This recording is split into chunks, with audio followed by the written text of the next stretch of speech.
Bonjour, j'espère que le week-end pascal fut bon. Aujourd'hui, nous nous retrouvons pour le début de l'assemblage de notre gare à l'échelle 0.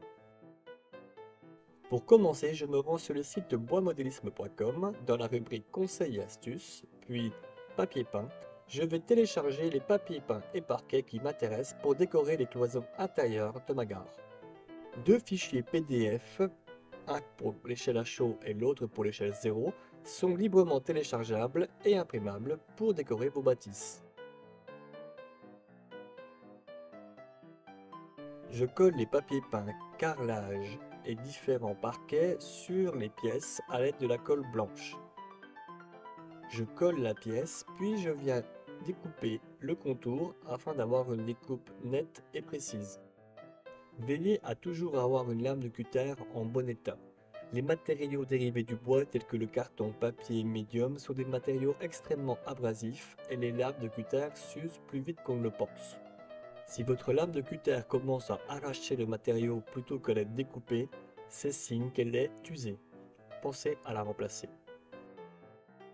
Réalisez un petit montage à blanc des maquettes et repérez les façades qui doivent être unies.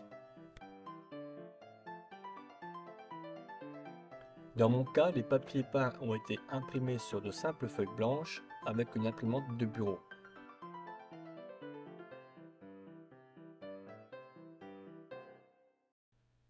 Je commence l'assemblage de la maquette en collant les deux pignons intermédiaires. Je dépose de la colle blanche aux endroits souhaités, puis emboîte le système de tournon mortaise pour garantir un équerrage sans défaut. Cette gare est à l'échelle 0. Les matériaux utilisés sont assez épais. Pour les façades, j'ai choisi du médium de 6 mm d'épaisseur. N'hésitez pas à appuyer afin de bien enfoncer le tournon et les mortaises et avoir une liaison parfaite.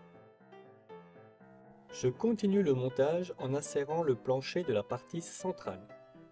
Encore une fois, les tenons et mortaises sont là pour nous guider afin de bien positionner votre pièce et de garantir une solidité maximale de la maquette. Je continue l'assemblage en collant les deux pignons extrêmes. L'un dispose d'une fenêtre et l'autre dispose d'une porte.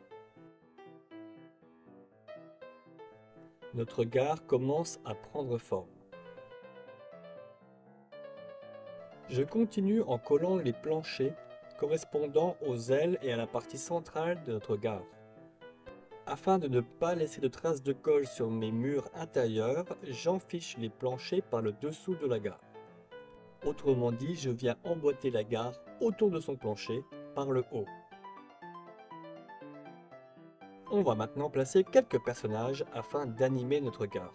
Je place les personnages de manière à ce qu'ils soient visibles à travers les portes et fenêtres de la maquette. Je colle ces personnages à l'aide de la colle à bois.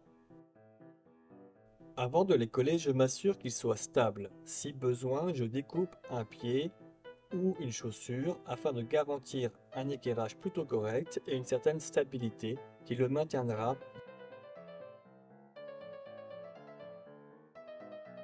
Les personnages prennent place dans la partie centrale de la gare ainsi que sur les deux ailes.